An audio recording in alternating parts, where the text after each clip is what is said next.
guess. Oh, man. A little bit different than, what was it, 5 or 6 nights ago. You've heard me say 1,000 times. Well, it looks better. Everything looks better when the ball goes in the basket, you know. In fact, I think probably Marcus's layup that he made tonight was more difficult than the one he missed the other night. And yet we were very fortunate. Louisville was a great club with a great coach. They jumped on us the second half. Rick's halftime talk was a heck of a lot better than mine. We turned it over, I think, 3 or 4 times in the first 5 minutes of the second half. And it didn't look good at that time. I told the guys I was always confident that we were going to come back. You just don't know if it's going to be enough. But I was really confident that we'd have a chance to win at the end. And we made some baskets, and we got fortunate, and they missed some. I thought we were down 9 or 10. I don't spend a lot of time looking at the scoreboard, but they said we were down 13 with 8-something to play. And Kennedy made a couple of free throws, and then Marcus made a couple of baskets. Joel Berry made a big 3 for us. No question about that. JP, who I didn't think had played well at all, made 2 big baskets for us down the stretch. And we came up with a nice steal in the press, and then the next time they lay it up on the other end, so that was the end of that kind of press. But you know, you just feel very fortunate. I think after the first TV time, or maybe after my timeout, I don't know, early in the second half, I think we only had 1 turnover the rest of the way, and I think that's crucial too. But we had several objectives. One was to try to win the battle on the backboards, and I think we did that. And another one was to try to play without fouling. We only allowed them to shoot 11 free throws. We only got 11 ourselves, but kept them off the free throw line. And the turnovers after that first part of the second half, we had 7, I think, at halftime, and we did have either 3 or 4 early in the second half, and I think after that we only had 1. But it would have been a killer if their shot had gone in. There's no question about that. That would have broken our hearts, but you know, you always have a chance to bounce back too. But it was a great, great, great afternoon for about 4 seconds there at the end. But I can take that because it's those kind of things, those 4 seconds linger a lot longer. Well, did the final play pretty much go as planned while you drew up, or was there any improvisation on that? This is some improvisation. The other night, the play worked perfectly. You know, Bryce was wide open at the layup, I mean at the basket, but they had pressure on the ball, and JP couldn't throw it. And then, you know, Joel, didn't set the screen. But today we tried to run a set play and then break into freelance at the end of that. We did want to get Marcus the ball coming to the top of the key and see what happens after. We had a screen for a guy to go to the basket and then a couple other things. Marcus went out. It looked like a foot thing, and he came back in. And about 2 minutes after he came back in, there was a dead ball, and you leaned forward. Did you ask him if he was okay? Because I thought I saw him limp. I mean, he's had a bad foot. He's got plantar fasciitis, and it's been really difficult for him. But today was either he stepped on Montrez's foot or Montrez stepped on his, and he just rolled his ankles, all it was. And so he went in. They did a retape job, and I said, well, how does it feel? And he said, fine. I said, all right, let's try it and see. A lot of toughness on his part. Yeah, I told him he's a tough little sucker. You know, if we had 5 guys out there on the court as tough as he was all the time, it'd be a lot more fun. Pulling out a close game, does that have any big picture effect on a team? Well, I think it always, you know, we're talking the other day about does it give you confidence? I think that does. I don't think my team has not been confident. You know, we went really small there for a while. We played 3-point guards.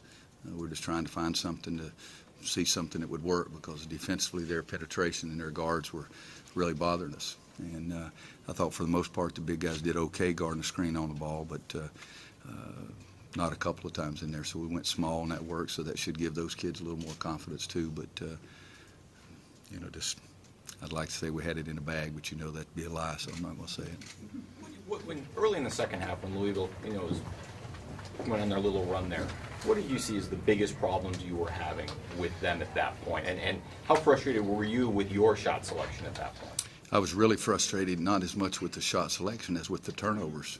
Look, if you go back and look, they were shooting layups on the other end. 1-on-0, 2-on-1, 3-on-1. I think 3 or 4 possessions where we turned it over, they laid it up without us even having a chance to guard them. So I was really frustrated about that. And then a couple of times we didn't do exactly what we were supposed to do after we worked extremely hard the last 2 days on the screen.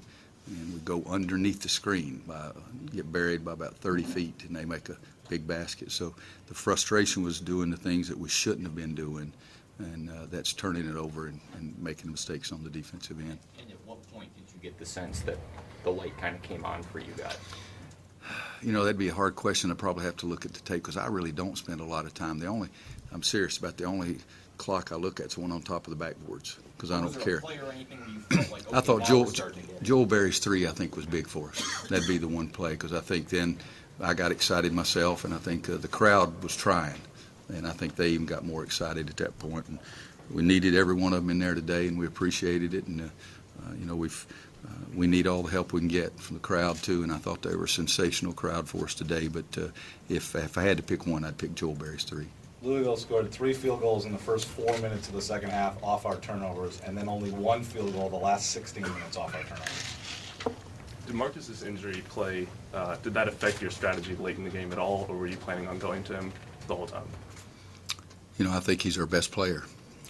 If I've got, 10 years ago, if I had Tiger Woods, I wanted Tiger Woods to, make the shot, not Roy Williams. Okay, I'd be the ultimate role player. I'd carry his dadgum bag anywhere he wanted me to carry it. But I have confidence in Marcus. He's a tough kid, and we did want to get the ball in his hands at the last play, and he made a heck of a drive. Coach, in the greater context of the season, what does a big-time win like this mean going forward? It means that I feel a heck of a lot better on Saturday night. Till midnight I'm going to feel great, and then we'll start thinking about who's coming next. But in our league, you just sit back and think, it's ridiculous. It's off the charts. So every game is going to be a battle. I'm not trying to take it into a context it really isn't, but it's very good teams, very good coaches, great arenas, great crowds. It's big-time atmosphere every night you play, and it's one game, but our guys feel awfully good right now compared to what they felt since Monday night, I guess. One or two more quick ones, Coach Patino's ready He to. played 21 minutes and hit some big threes. Can you talk about what he gave you off the bench tonight? The first half is when he made the 2 threes. In the second half, I think he still did some good things, and particularly with Marcus's ankle bothering him, I think taking a little responsibility and a little more ball handling out there. And Nate's pretty good defensively, too, so I think he gave us some help at every area. Coach Bryce gave you a double-double. Were you pleased with his effort tonight for the Westbrook? I was. We made a nice play. We ran a set play when we were down 1, I guess, and threw it to him, and Montrez made an unbelievable block.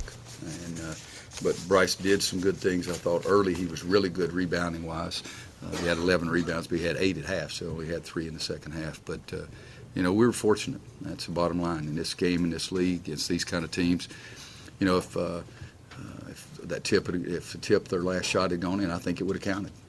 And so you're talking about, the other night we're dying because we didn't get that last play, and today Louisville didn't get the last play. And it was stupid on my part. Might have been able to call a timeout, but it happened so fast. They did a great job of getting the ball in because we had a foul to give. But they got the ball in and attacked so much, I didn't even have a chance to call the timeout. Okay, thank you. Thanks, guys. Coach Patino in our locker room.